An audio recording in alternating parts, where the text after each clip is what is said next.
சசிகலாவுக்கான political advantage இதுல என்ன வரும்? அதிமுக தொண்டர்கள்லாம், தென் மாவட்ட தொண்டர்கள்லாம் சேர்ந்து வலியுறுத்தி இவங்களை சேர்த்துருவாங்களா? பொதுக்குழு செயற்குழு நீக்குனது, அப்ப திருப்பி பொதுக்குழு செயற்குழு தான் கூடி அந்த முடிவு எடுக்கணும். இப்படி இதுல நிஜமாவே பல கட்ட பிரச்சனைகள் இருக்கு. சசிகலாமா என்ன செய்யலாம்? நேரா எம்ஜிஆர் மாளிகைக்கு போலாம். நான் என்ன தப்பு பண்ணேன்? நான் தானே 2016 வரைக்கும் பொதுச் செயலாளர். அதிமுக இவ்வளவு தியாகம் எல்லாம் நான் பண்ணிருக்கேன், யாரும் அதை மறுக்குமா? இப்படி கேள்வி எழுப்பலாம். எடப்பாடி பழனிசாமி வீட்டுக்கு போலாம். உங்களை நான் தானே முதலமைச்சர் ஆகினேன், என்ன ஏன் புறக்கணிக்கிறீங்க? கேட்கலாம்ல நேருக்கு நேர.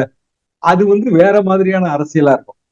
ஆனா தொண்டர் பயணம், மக்களை சந்தித்தல், இந்த அரசியல் தேர்தல் காலத்துக்கு ஏதாவது ஒரு வகையில தேர்தல்ல நிக்கிறவங்களுக்கு உதவியா இருக்கும். சசிகலாமாவால தேர்தலையும் நிக்க முடியாதுங்கிறது அடுத்த கட்ட உண்மை.